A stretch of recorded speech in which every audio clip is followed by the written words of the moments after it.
by focusing on helping them or giving them the tools to save money, to make money, and to protect their businesses. How fortunate we are to be in McAllen, Texas, located along the border with Mexico. In the last few years, Hershal, we continue to see double-digit growth in lodging tax. I'm Javier Villalobos, Mayor of McAllen, and I'm excited to introduce the McAllen Chamber of Commerce podcast, Leading McAllen. This episode features two remarkable leaders, Isaac Tawil and Hershal Patel, as they share their vision for McAllen's growth and prosperity. From small business support to infrastructure innovation, this conversation highlights what makes McAllen a leader in our region. Let's get started.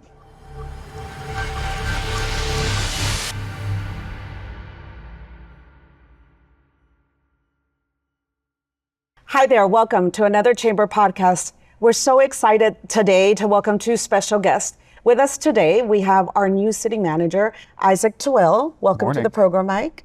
And I also want to welcome our new chairman of the board, Hershal Patel. It's great to have you both here. And tell us a little bit about yourself and your journey, how you got here, and we'll get a great conversation going today on leadership. Sure. Mike, do you want to start? Yeah. My journey this morning started coming up bicentennial from City Hall, but I don't think that was the question. No, tell us a little bit more about yourself. Well, I grew up in San Antonio. I moved to the Valley in '99. I practiced law here for 25 plus years, represented the great city of McAllen for about 14, and recently assumed the role of city manager. Wow, 14 years in the city. What about you, Hershal? I know you're not a native McAllenite either. No, actually, my family and I moved to the Valley about 25 years ago in '98.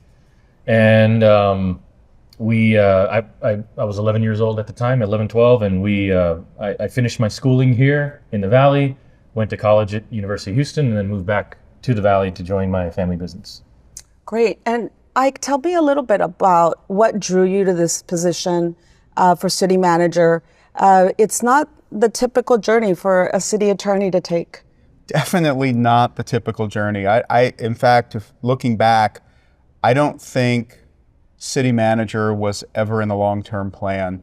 Having worked, though, for the city for those 14 years in legal department, understanding where this community was, where it's going, what its potential was, really drew me in. And the more time I spent with the organization working with people like you, the more I wanted to be involved in guiding the direction of this great city.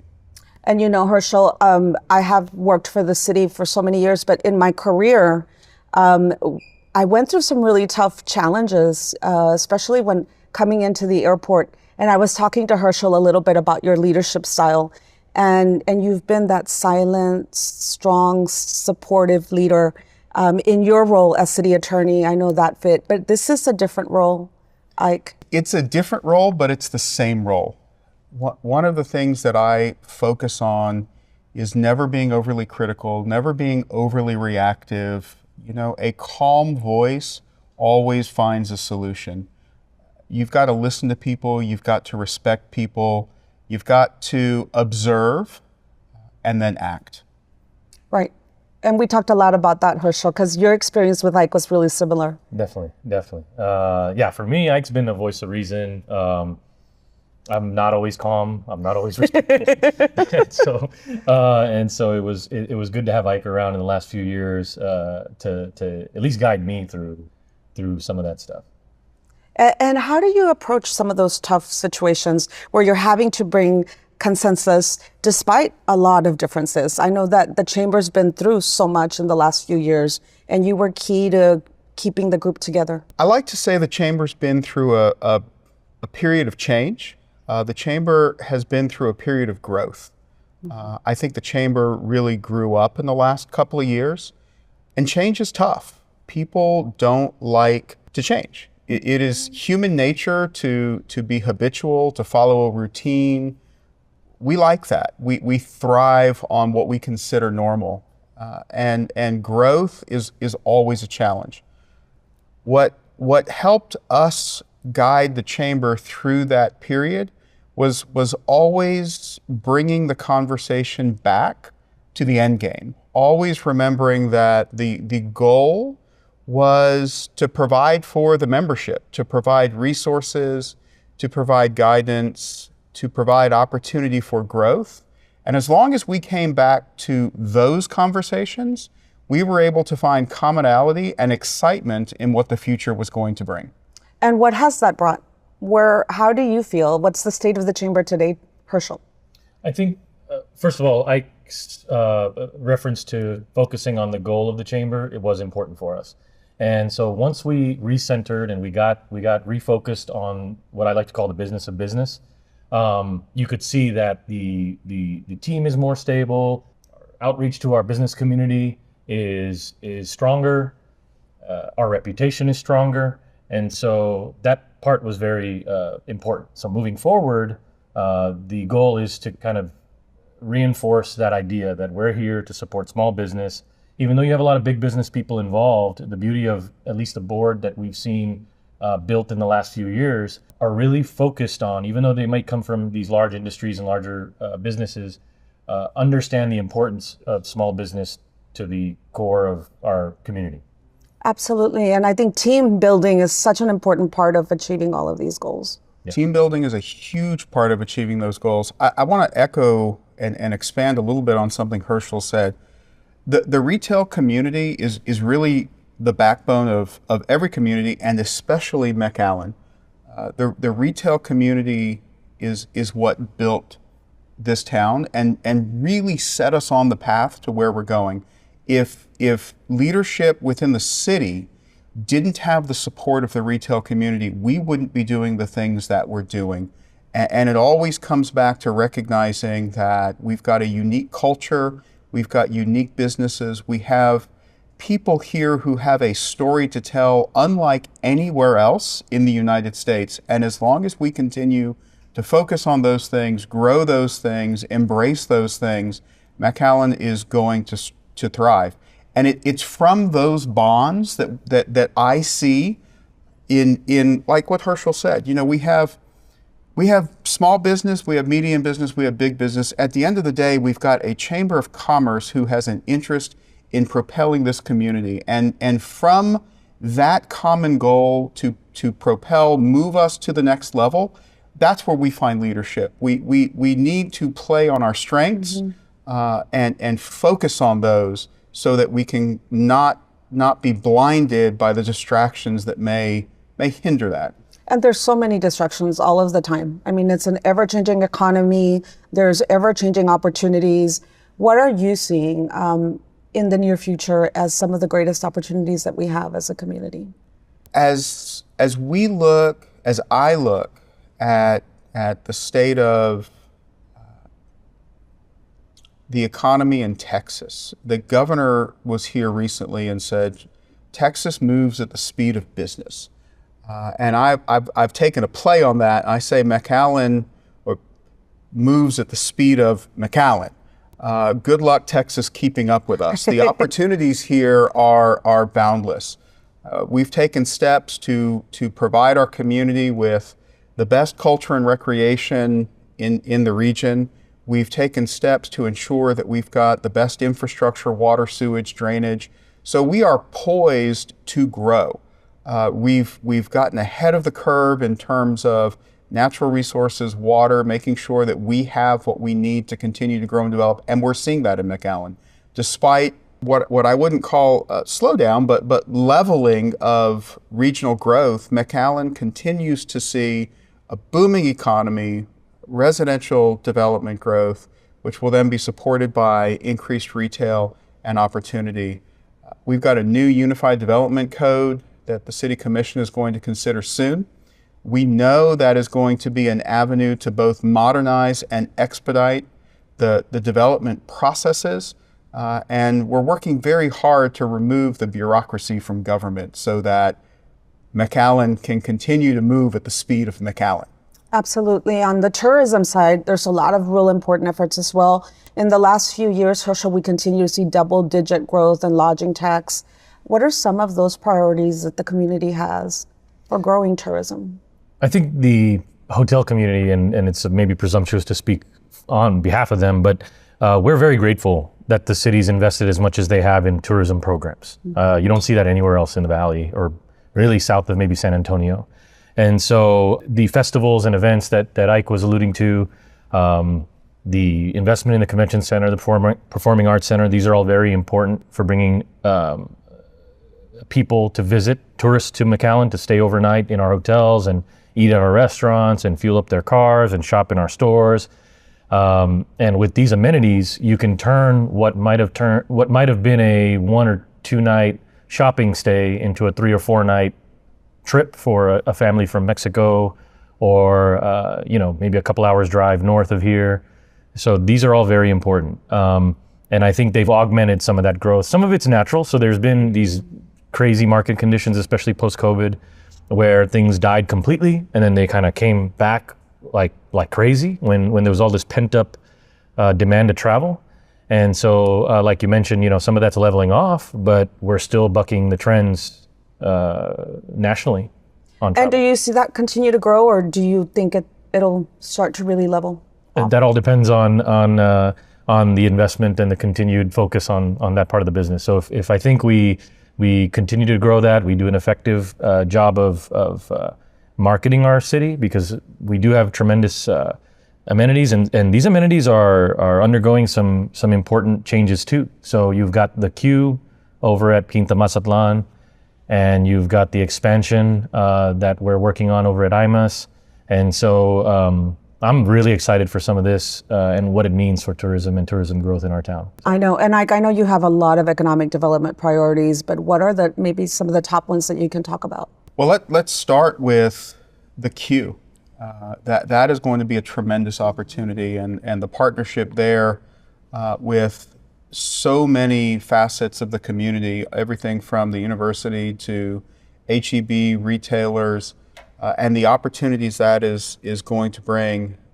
I've really challenged my team to push culture and recreation as a major priority, expanding the offerings at the Performing Arts Center, and with, I'm going to go back to the Unified Development Code for a minute. With what we're doing with the Unified Development Code in encouraging these multi-use districts where we will have mixed areas of retail and residential, like you see in communities in Central and North Texas. I think there's real opportunity for retail expansion at the same time we support that residential growth. So lots and lots and lots of opportunities coming from just various parts of the city.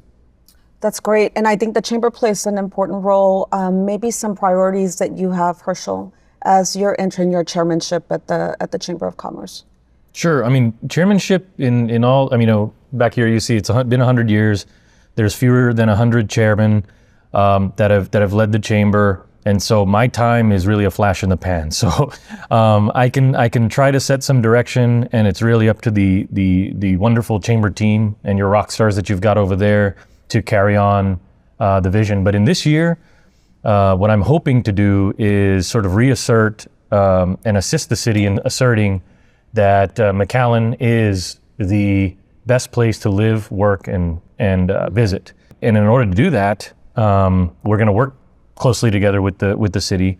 We're going to reestablish that relationship we've got in that role. For our membership, that also means that we've got to provide, these 3 points that I'm always, you're probably tired of hearing by now, but it's to provide our membership value by focusing on helping them or giving them the tools to save money, to make money, and to protect their businesses.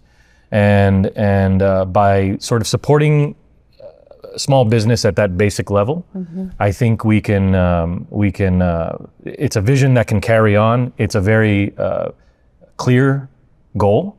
It's a very attainable goal, and from there, we just need the creativity of the team, of the board, of our community, to give us ideas on ways we can do that. And so, being dialed into them, communicating with the business community is very important for us. So that's sort of at a basic level what the vision is. And then of course, you and I have these these daily calls where we're like two kids with ADD, and we've got a bunch of amazing ideas, and so I'm excited to at least even pursue maybe 1% of those, right? Because they're all really, really exciting projects. And so that's the vision in a nutshell. And Ike, you've always, as a quiet type, but you're still such an active supporter of small business. I mean, you're not out there beating your chest telling everybody how you're about small business, but I see how you act and the things that you do to support the chamber are very telling. What's your passion for small business, and tell us a little bit more about that. I come from small business, right? So I come from a family of retailers in the San Antonio area, everything from clothing stores to grocery stores, retail, tourist shops in San Antonio. That's my background. That's my passion. That's the business model I understand. And I understand how those industries grow and thrive. One of the things Hershal and I talk about frequently is how fortunate we are to be in McAllen, Texas, located along the border with Mexico. I mentioned earlier, I moved here from San Antonio in 1999. When I did that, a lot of people told me, you're moving to the end of Texas, you're moving to the end of the line. And we laugh about it, but it's not the end, it's the middle. We are the connection between the business, the opportunities south of us. Our international ports of entry are the gateway to commerce into McAllen, into Texas, into the United States. And so part of our goal in growing the economy is focusing on that connection, focusing on expanding industrial opportunity there, and by expansion necessarily then growing tourism, retail, and all of the local business that is going to be needed to support those industries as they grow. We would be remiss not to mention the opportunities, Liz, that a lot of your leadership at the airport are now enjoying. You put in a decade or so of hard work to growing the airline offerings, the destination offerings that we have at our airport. And they are like they've never been before. 3 daily nonstops to Austin, connectivity to Mexico City, Cancun. I've never seen the airport with the hustle and bustle that it has today. And certainly it is reflective of where this community is going and is capable of achieving. And it's so exciting because they're not just, we landed the deal. I think McAllen's longtime history is we're sustainable partners. We're in it with our business partners. We believe in the business community. What's the best advice you can give a small business owner, Hershal? How do they get involved? How do they stay involved? And how do they have their voice heard? Best advice is to join your chamber. Besides that, I think here, the one thing we enjoy here in McAllen, I've begun to realize, is that we have a very small town feel. And so, yes, I say join the chamber, but at the same time, when you participate with the business community, you'll find that you'll find opportunity through that. And I certainly have, and in meeting some wonderful folks in town, and I think it starts there, right? Understanding your community, knowing the needs of the community. But just like any other business, I think, you come from this background as well, is just meeting the needs of the people who are coming through your door every day. And, going back to a little bit of, being where we are, we have a very unique set of needs that our visitors and our shoppers and everyone else have. And I don't think anyone else can relate. And I don't know if I could say this, but like today's election day, when we're shooting this podcast episode, and if you think of every hot button issue that's out there, to kind of go back to the previous question, where the stakes are high for us on all of them.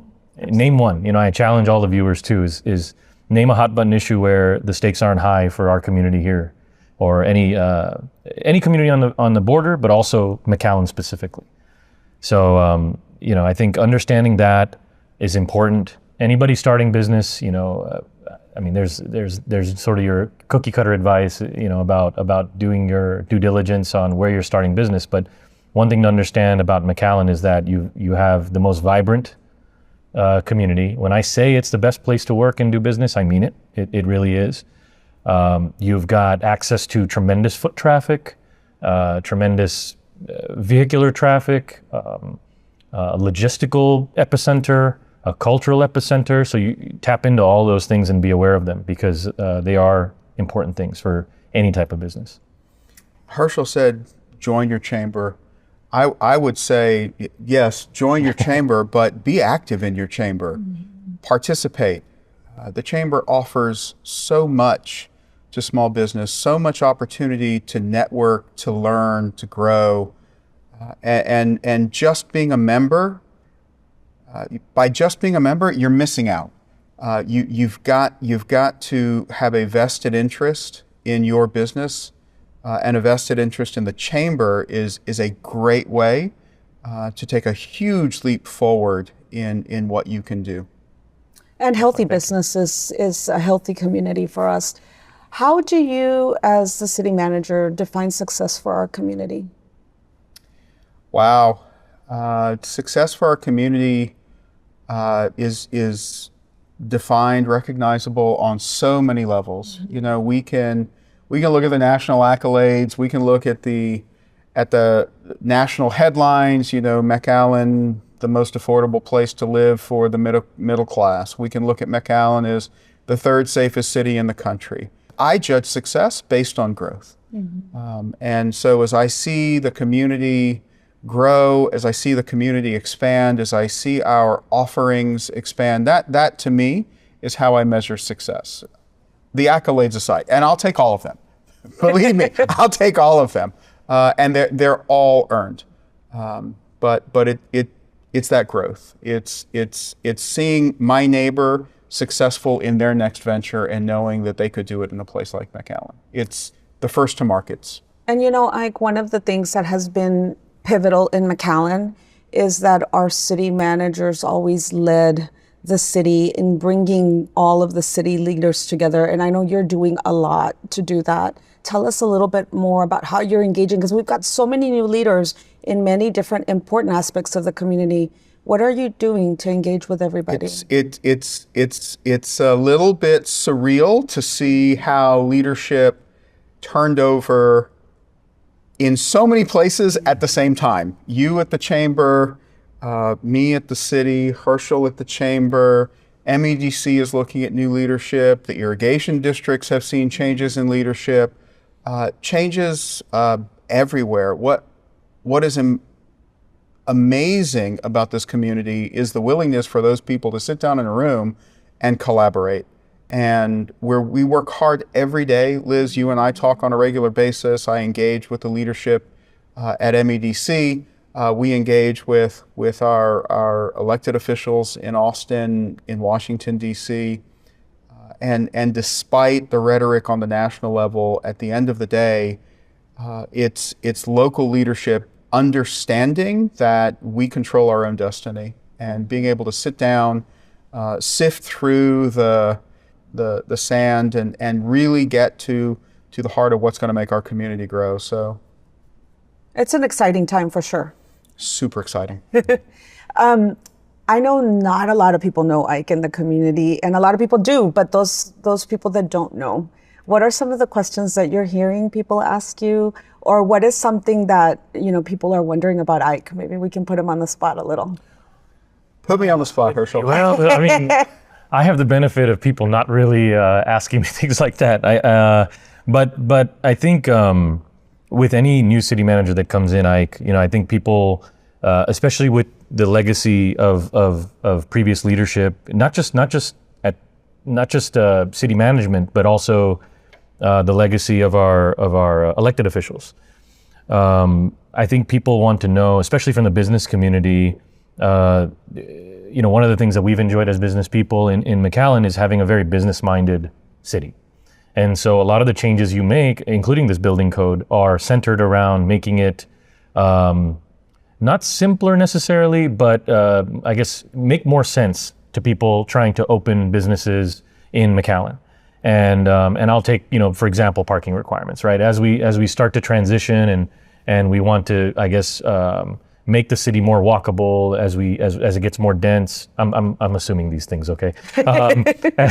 As the city becomes more dense, and make it bikeable and walkable and all this, alleviating some of those requirements means we can dedicate more acreage to the actual operations of the business, right? And not a resource like parking. So there's a balance that I think you guys have to strike. It's a very complicated balance, but I think from the business community, the biggest question is sort of where, knowing where someone stands on certain things. I haven't been asked yet. I think it's still new, right? And so neither of us have been in our roles long enough for people to start asking me stuff, especially. But I can anticipate, people are going to start wondering those types of things. But you guys are answering that already without having to have people like me address it, right? So I appreciate all of that and the continued momentum. And so, I kind of answered your question without answering it. No, but Yeah, one of the things I want to focus on, Liz, and Hershal alluded to it, is transparency. I think the best way for people to get to know me, to know what my ambitions are for this city, what my goals are, is in that transparency. And we're trying to get out there, we're trying to be in front of our community, to engage in our community, to be at those events, to be accessible, and to allow people to answer questions. Hershal, I've got to talk about parking since you brought it up. There is nothing that drives me more crazy than going to one of these big box stores and seeing a parking lot 1/3 full or 2/3 empty, whichever way you want to look at it. I want the business community to know that our goal is to partner with them. For them to realize that, yeah, we have to have parking minimums, right? We've got to have some threshold for the community to work from. But I also recognize and I trust that as we engage with the business community, you're not going to build a hotel, for example, that doesn't have ample parking for your guests. Right. And so, one of the things that we do have here is a really good relationship between leadership and the people that we're working for, the people like you and the other retailers, hoteliers in our community. And so I look forward to engaging with that community, meeting that community, and building that relationship of trust that I think our new codes will help us build. Look, the old codes were great. They were written in the 1970s. They've been amended through the years, and they've kind of grown into that house you remodeled just one too many times. Right. It's time to freshen it, clean it up, and make it a real workable document. And that's kind of what I meant when I said that you're kind of answering that question already without people like me having to address it. That's important. I mean, when we build hotels, we're dealing with restrictions from, for example, the brand. There's building code we have to follow, and some of those, you're right. I mean, some of those codes and some of those brand standards and things are very dated. I won't name the hotel company, but very recently, they updated their standard because for the last 30 years, they said wireless communications was considered unsecure, and thus, you can't do any credit card transactions over Wi-Fi. When the world was moving on, right? Sure. And so I was happy to learn that they've updated that, but it took them a long time to update it. So it's great to see that you guys are ahead of it and you're having those discussions and giving the business community an opportunity to help you find common sense approaches to some of these things. Because I believe, which I'm sure you do as well, is that regulation isn't always the answer. So let's talk a little bit more about you all from a personal perspective. Who's been the most influential person in your life, Ike? Wow, the most influential person in my life. How do I answer that question to avoid offending a lot of people? I think the most influential person in my life, giving all credit and respect to my parents, was probably my father's father, my grandfather. He was an immigrant to this country from South America who came here with nothing and really built, he was a self-made man, built everything that the family, the retail business that I mentioned earlier in San Antonio had with what we think was probably a 3rd or 4th grade education. And so looking at him and seeing his success is what motivates me every day to know that with a little bit of hard work and creative thought, you can achieve anything you want in your life. What about you, Hershal? My dad. My dad's been definitely the most influential person. Not only is he my dad, he's my business partner. And so we've been in business together as long as I've been in business. And similar story, right? He came to this country, or his father did rather, after leaving Africa, after leaving India. And so from India, post independence from Britain, was kind of a shaky place, especially for someone who was enterprising, who wanted to establish themselves in business or grow. It was very hard. And so he moved the family to Africa, Zambia specifically. All but one child born in Africa. And then from there, again, because of a rocky political situation, picked everything up and brought the family over to Greenville, Texas. Wow. and that's a town where I was born. So my dad is a pharmacist who came to the Valley with an intention to retire, and then ended up having a second wind in his in his life in the hotel industry. And it was something he'd always been involved with his brothers and supporting his brothers and sisters, or brothers rather, in the business, but decided to get into it for himself at one point, and has grown ever since. I went to school for that, for hotel business, and then got an MBA, and have followed him since. And so he's been really the only mentor that I've needed in that part of my life and in my personal life and home life. And then, of course, out in the community, I have great mentors like yourself, Liz, like Ike, Sally, who's out there somewhere, and then several board members too. I mean, through the chamber, I and this kind of answers another question we've got on the sheet, but the reason I decided to even get on the board in the first place or accept my nomination was because it was an opportunity to get in a room full of a bunch of people that were smarter than me. And so, the most influential is my dad, to answer your question. Sorry for being so long-winded, No, but that's great. But I've had a number of people who have influenced the way my mind works, especially recently. And for me, I think it's real important that you have this personal story also that's so vital to who you are. And at the heart of who you are, you're a family person. And how do you balance this new role, which is so challenging, with your family life? Because I know you're a real involved dad. Well, that's yet to be seen. Travel soccer season hasn't quite started yet, so we'll see. The timing on this part of my career couldn't be better. Mm-hmm. My older kids have either graduated from college or are in professional school now. My daughter, my youngest, is a senior in high school, and so the family time has changed from when the kids were little. But we stay engaged. We talk on the phone a lot with the kids. We take planned vacations so we can all come back and enjoy time together. I'm hoping that at least one of the boys will make his way back here, and it's a transition, to say the least. And it's hard, to go from such an active lifestyle to you're not at games every weekend anymore. Yeah, but you're engaged with the community. That's and right. Not having the kids at home like I used to, and being at every event allows me to be in the community with my other family. Absolutely. And McAllen really is a family.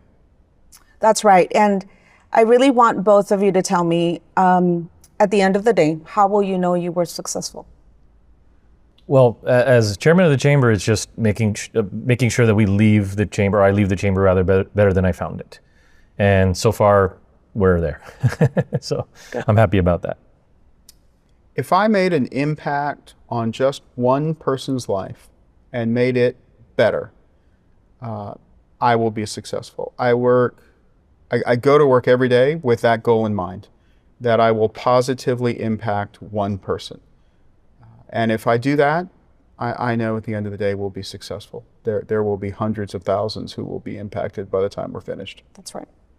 I want to thank both of you for taking this time to speak so candidly about who you are and your service to McAllen. And I want to thank both of you for all that you do to serve our community. I want to thank our audience for joining us today. It's been another great conversation with amazing McAllen leaders. Don't forget, join the Chamber today.